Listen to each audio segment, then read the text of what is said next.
But Clear Blue came up with a new pregnancy test, a more kind of advanced one, right? And look, as judging by the response there, it's a product 100% bought by women, right? For women buy pregnancy tests, that's all people buy, and it's marketed to them. And they came up with a slogan, which I thought was the worst slogan for a product aimed at women, right? It was Clear Blue, the most sophisticated piece of technology you will ever urinate on.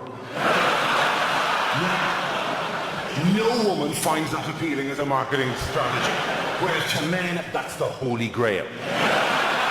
We've been urinating on things our entire lives, and we have never thought to grade them technologically. And already we have a winner, right? But women, you don't, because women go into booths and you go into a wall of pregnancy tests. You don't sit there going, right, I want the one with the liquid crystal display that will download MP3s. That's a pregnancy test for women. You want the one that gives you discretion and accuracy. They're the major things you want in a pregnancy test. You don't go, geez, I want the one now that'll play It's Raining Men by the Weather Girls as a result of the ride. That's how you sell shit to men. It is embarrassing how you advertise to men. Men are still advertised to as if we were autistic 12-year-old boys. We're up to 5 blades on our razors. What in the name of Christ can the Blades 4 and 5 possibly contribute at this stage? Blades 1, 2 and 3 didn't pretty much cover already.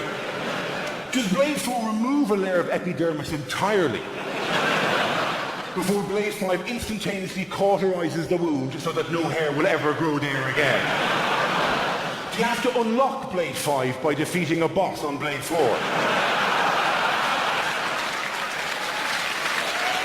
And even the name of the 5-blade razor is depressingly patronizing. They just took every boy word and ran them together in a line. It's called the Gillette Fusion Power Stealth. It was tragic enough that it used to be called Fusion Power. It's a razor blade, for Christ's sake. This razor blade harnesses the power of the atom. But now with new stealth mode, click, boom, it's gone. Who knows where my razor blade is now? You'll not track it down. It's gone deep cover. No radar can find it. We have to listen to the dull hum of the reactor core. I made a comment in a gig in Manchester and somebody sent me a link to a new Kenwood kettle called the Kenwood Stealth. It's a kettle! What the fuck does it do? Hide in the garden, behind the glass. It's looking at you. And just wait until you look thirsty. And then it suddenly jumps out at you and gives you a cup of tea and you go, Jesus, where did that come from? And the kitten just looks and goes, you'll not see me again. And disappears. Look at the stealth mode in the cup. That's how you sell shit. That's how you sell shit to men. And by the way, on the pregnancy test point, just on the pregnancy test, men envy women the pregnancy test. Right? Because there's no parallel technology, there's nothing we get to use which is the same. We would love to use pregnancy tests. By the way, don't get me wrong, we've all had a go. So fuck it, they sell them in 2s and 3s. Once the result is in, why let the others go to waste? Do you know what I mean? Let's find out if I'm pregnant as well, really. Oh, turns out I'm not. I'm going for pints. Men would love if the major junctions in their lives were illustrated to them by peeing onto a stick. We'd kill for that. To be able as a man to walk out of a bathroom to a wife or partner and wave a stick in the air as a man and turn to her and go, guess who's regional IT manager for the Midwest area? 2 blue lines, yeah! Quality, absolutely quality. Listen, we never got to you because you were the guy there and you could have been number 2 or number 3. What's your name, sir? Michael. Hiya, Michael. Michael, you local, are you? Yeah, Harrow. Harrow, okay, grand, you've come down. Thank you very, very much. And another person from Harrow with you as well. Shouldn't be something to talk about in the train home. But, isn't it great? What do you do in Harrow, my friend? I'm a lorry driver. You're a lorry driver? That's fantastic. What do you drive? Big lorry, how many wheels? 6. 6 wheels? Oh, but there's room for inflation there, isn't there? Does it work that way? Do you look at the 18 wheels and go, someday I'll have that? What's in the back of the lorry now? Food. Food? How long can it stay there? About an hour. Jeez, we won't have you for long, will we? You're looking very fidgety already. Jesus Christ, that yogurt's not going to keep itself warm, is it? What kind of food's in the back? Sorry? What kind of food? Euro stuff. Eurostar food. Oh, for the train. Those little compact meals. How many? Hundreds. Hundreds. How many people could we feed tonight? What a gift that would be if we got you to back the van up to the door, some fed egg during the interval, and you all got some sort of fake croissant and something slightly French, slightly English for the Eurostar. Do you ever tuck in? Do you ever open the back of the day? No, you don't. I'm with you. I'm entirely with you. Bet you do. Bet you're stuffed with vol au vents. I bet you've got nothing but those little cartons of orange juice. Is that what it is? Is it? It is. How do you know if you don't fucking open them? How do you know? You've given yourself away. I foiled you. I put a trap, and then boom, I took it away, and you fell onto spiky ground. Is it mainly food? Is that what you mainly have in the back of the truck? Food. Do you dream of something else? Do you dream of something less perishable? Do you dream of something you could drive for miles? It's a short journey, but the food goes off. It's only an hour window. Fuck it, you can't get far from Harrow. You can't get really even close to King's Cross from Harrow in an hour. If the traffic is bad, you just start to smell. Can you hear it coming in? Can you hear the smell coming in? You go, fuck it, it's off. And you just tip it onto the side of the road. What are you doing? You're not going to skip. You go down a residential area and see anyone who's building something and tip it into a skip. I bet you fucking do. Middle of the night, you're shoveling Eurostar meals into a local skip. Eurostar meals, old Christmas trees, anything just goes into the skip. And then you go, it was robbed. Who would rob it? Who would rob it? It's a ridiculous story. I don't know why you even said it. In fact, you didn't say it at all. I've been doing most of the talking in this relationship. It's kind of the way it works, isn't it? Who should I talk to next? What about the young lads at the end? Should I talk to them? Which one should I talk to? 1, 2, 3, 4. Which one do you want? Two. You're going to go for number 2. He picked you out exactly, my friend. What's your name, champ? Alex, how are you? What do you do? I'm a student. You're a student of? Oh, Howard Bethune. Of what? Howard Bethune. Say that entirely again. What was that? Howard Bethune.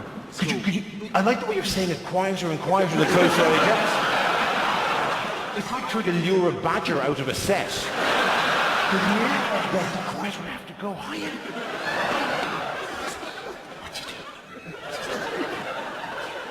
Howard Bethune School. This is going to be a really weird bit in the DVD. And people are leaning into their television, just turning it up and up and up going, there's a technical fault at some stage. We have to run a little subtitle going, The Quiet Man. It's the school you're in, rather. Yeah. Yeah. Okay, cool. I'm still not getting it, but I'm liking the way that clearly it's a very discreet school. I'm liking that.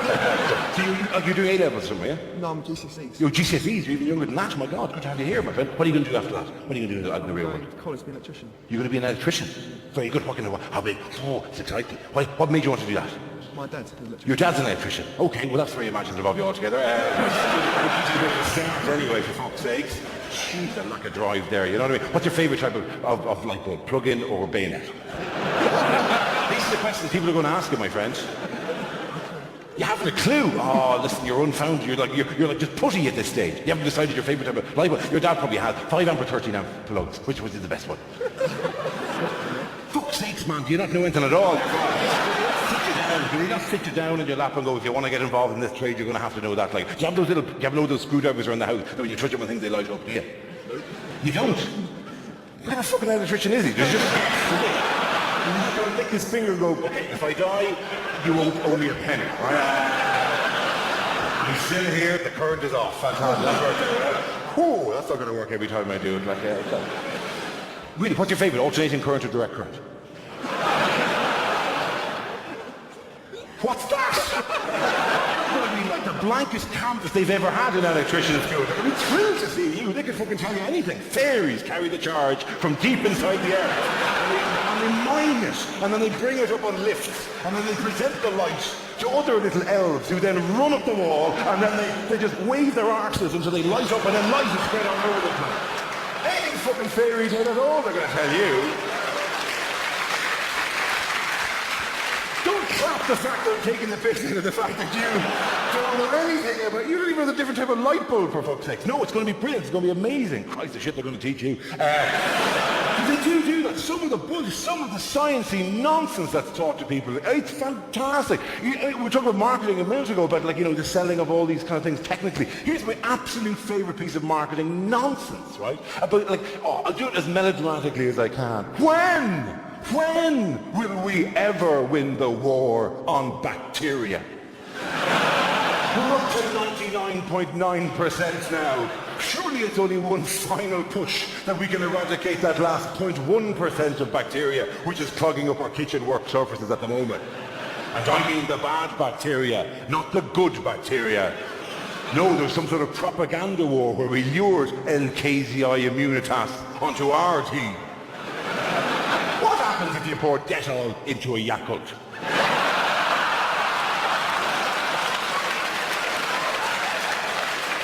Is there like a massive explosion of bad bacteria and then there's just one good bacteria left at the bottom of the pot going, thank you for saving me? There's so much bullshit really about that kind of stuff, like whatever, oh my God. And particularly if you've got kids. Here's a general tip. If there's bacteria in your house and you have kids, rub their faces in the bacteria. They're supposed to get sick. You're not supposed to spray every single surface near your children and wipe out everything, right? It's not good for their immune system. It's ridiculous, right? Because, and there's so much fear about these kind of things. Like, parents in this country must be just gone bananas with it, going, Jesus Christ, oh my God, my kids, don't come into the kitchen. There's bacteria everywhere over here.